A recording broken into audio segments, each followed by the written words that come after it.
The President of the Republic of Ghana, His Excellency John Dramani Mahama, ably represented by the Minister for Special Development Initiatives of Ghana, Mr. Emmanuel Agbeokum. The elder statesman, Wadiring Adamawa, former Vice President Alhaji Atiku Abubakar GCON. Our chief host, this cowboy, His Excellency the Governor of Taraba State, Dr. Agbu Kepas. Another star boy, the former Governor, His Excellency Muhammadu Umaru Bago. And I want to sit on protocol and celebrate the greatest black man in the past 300 years, who single-handedly established the largest single train refinery in the world, with a capacity to refine 650,000 barrels of oil per day.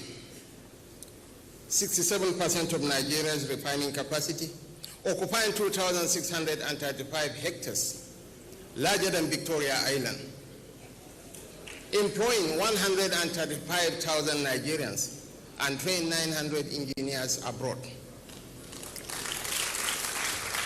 He started this project in 2007-2008. If he had invested the 19 billion that it took him to set up the Dangote refinery, in Microsoft, in Amazon, in Google, he's going to be worth $120 billion now. But he decided to invest in his own country. Alhaji Aliko Dangote, we are mightily proud of you. His twin brother, my boss, a philanthropist extraordinaire, the chairman of UBA, Mr. Tony Elumelu.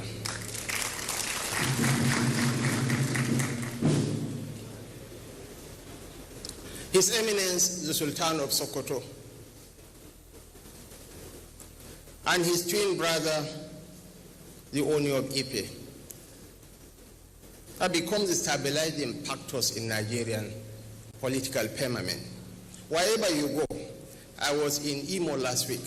The Sultan was there, building bridges of fraternity and togetherness.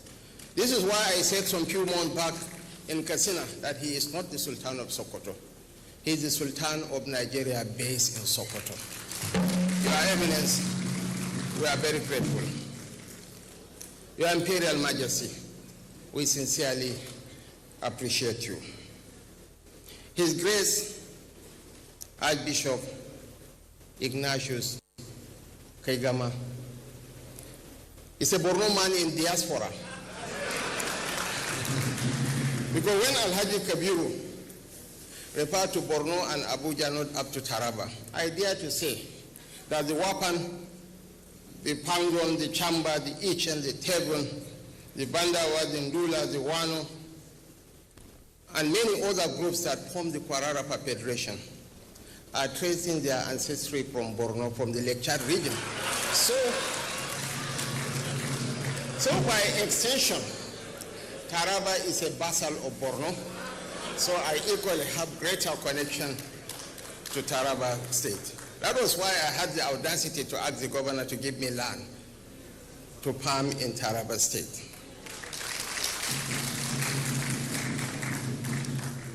The elder statesman whom I cherish very much, Reverend Jolie Nyame.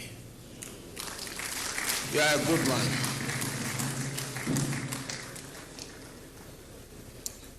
The senator representing Taraba North, a man with 9 lives, Senator Isa Shuaibulao. The senator representing Taraba South, my very good friend, David Jumkuta. But you have to manage your weight. You are expanding. It's such an alive.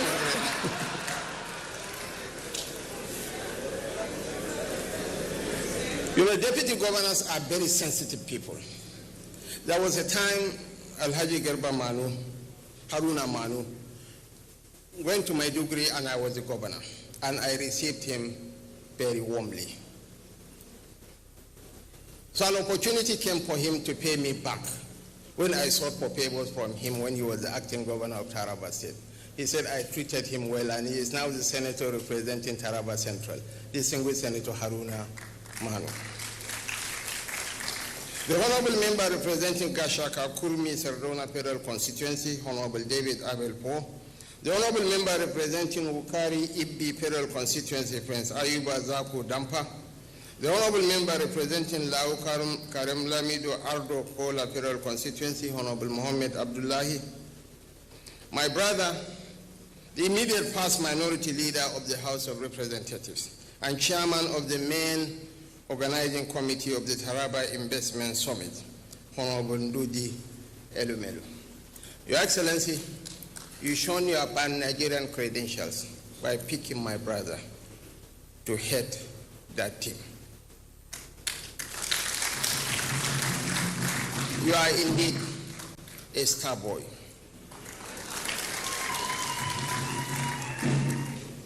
We are now in the phase of governance. We have moved beyond politics. In the 2023 contest, I supported Senator Emmanuel Boacha to be the governor of Taraba State. And God, in his infinite wisdom, entrusted you with the saddle of leadership in Taraba State. When your daughter was getting married, you went to my place and invited me for the function. I came here and you did a little act of generosity of spirit that Father endeared you to me. Alhaji Kabiru, at the reception call for Christian prayers, you intervened and said, we prayed in the church. Let's continue with the program. It was a generosity of spirit, a magnanimity, a symbol of tolerance. And this is why I wholeheartedly endorse the statement by Archbishop Kaigama that to tolerate someone else's religion is an act of power and wisdom. To fail to tolerate someone because of his or her religion is an act of weakness. Tolerance is the pivot for nation building in every pluralistic society. It is an inevitable ingredient for peace, which harmonizes different religious and ethnic groups in a heterogeneous system. You told me your aunt, and whose hair you grew up, Hajia Talatu, is a Muslim. That is religious tolerance. I appreciate you. I adore you. I respect you. The Minister of State for Regional Development, a son of the soil, Honorable Uba Megali Amudu. Heads of federal government agencies and senior government officials. And I dare to say, I crave the forgiveness of our deputy governors here. I am a vice president, so we are at the same level, so I have to appreciate and celebrate deputy governors. And the Aku Ukari, the leader of the Kanuri diaspora in Taraba, and the emir of Muri, my Fulani slave, whom I will take him back to Abuja probably.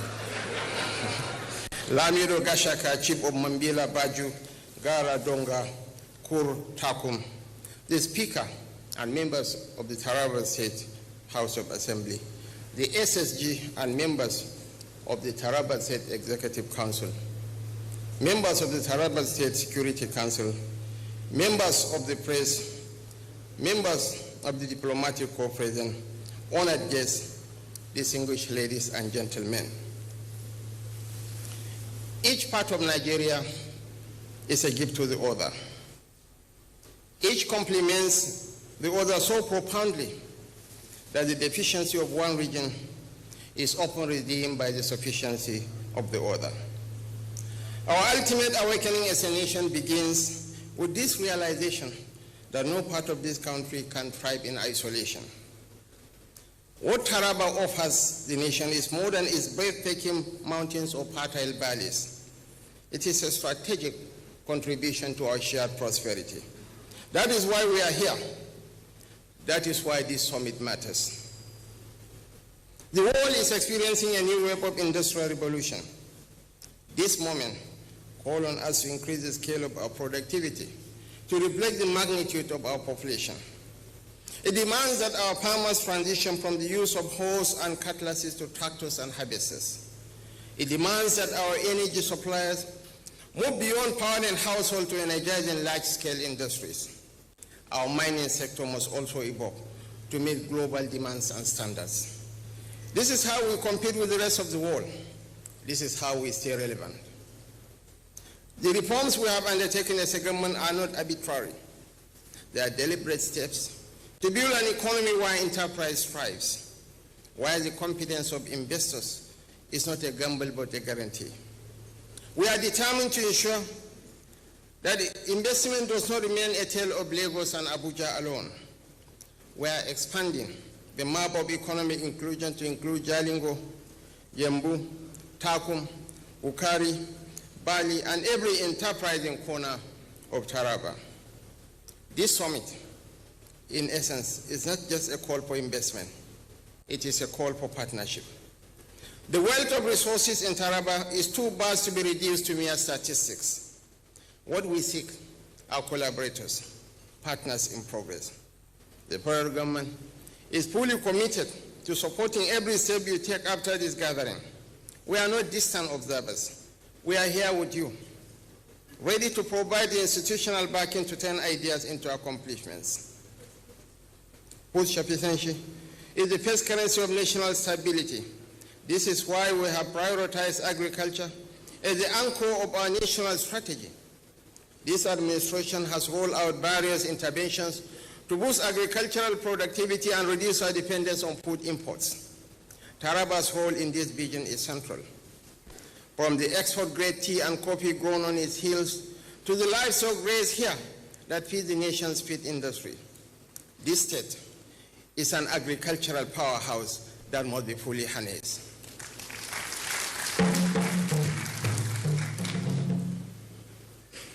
One of Taraba's most generous gifts to this nation is in an area where we remain in deficit, the energy sector. The Kashimbila Dam, Nigeria's largest hydroelectric dam, is not merely a monument of engineering. It is a symbol of what is possible when we dream and deliver. It tells us that Nigeria's industrial future is not in the pages of a document. It is here. It is now. It is achievable if we make the right policy choices and align them with the direction the world is headed. Taraba also stands as a mineral treasure trove in a world transitioning to clean energy. The global shift towards electric vehicles and clean technologies demands lithium, cobalt, and nickel. These are minerals embedded in this soil. But we cannot participate in this global race to the future if we don't open our doors wide and welcome investors to work with us, invest in us, and grow with us. We are not naive. We know that our growing population is a cry for an industrial solution. We cannot live on raw produce and unprocessed minerals. What we need are factories to add value, clusters to drive innovation, and industrial parks to convert ideas into impact. But above all, we need visionaries. We need those who see beyond the narrow confines of trade and into the transformative possibilities of industry. We need people like Aliko Dangote. We need people like Tony Elumelu. Your Excellencies, distinguished ladies and gentlemen, the trajectory of global growth is facing Africa, and Nigeria will make or mar that transition. I dare to put forth at every opportunity that 1 out of every 4 black men is a Nigerian. And by 2050, Nigeria will be the 3rd most populous nation on earth. We are going to surpass the United States. Our population will hit 440 million people. And what are we going to do with the anticipated population bulge? We can turn the anticipated bulge into demographic dividends, or it will be the demographic disaster that will consume all of us.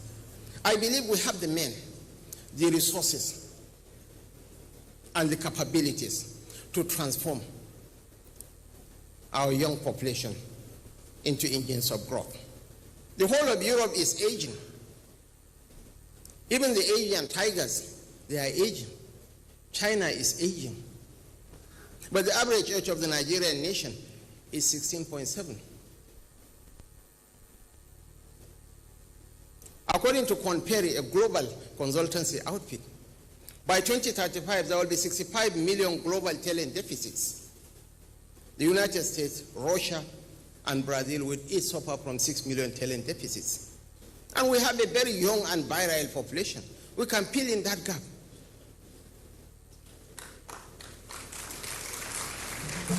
The highest we have ever earned from the process of oil was $35 billion in 2011 under former President Goodluck Ebele Jonathan. From outsourcing alone, India generated $120 billion last year. So the opportunities abound. There are more English speakers in Nigeria than in India. And with all due respect, the intonation, I believe most of the Western audiences here could get what I was talking about. The intonation of the Nigerian English, with all due respect, is superior to the Indian variety. Am I not right? And our proximity to Europe is an added advantage. So I wish to call on all of us, irrespective of differences in political affiliations, religious persuasion, tribal or sectional background, let us fuse into one, because poverty knows no ethnicity, no religion, or no tribe. Let us unite as a people. I'm a Muslim. I'm a Kanuri man. But some of my greatest benefactors in life do not share my faith. Neither do they speak my language. One of them is seated here. The other is Jim Obia in Lagos. Here is Aliko Dangote. It's only Aliko that I can claim proximity because his children are half Kanuris. But Your Excellencies, ladies and gentlemen, I want to end on a positive note by extending my warm congratulations to the star boy, His Excellency Dr. Agbo Kepa, for his bold vision and leadership. There is no doubt that you have chosen to reshape the destiny of your people. This is a defining moment for Taraba, and I want you to know that the federal government, that President Bola Ahmed Tinubu, is here with you to work hand in hand as you journey from potential to prosperity. It is therefore with great optimism and a deep sense of national purpose that I, on behalf of President Bola Ahmed Tinubu, GCFR, declare the Taraba International Investment Summit 2025 officially open. Thank you. God bless Taraba.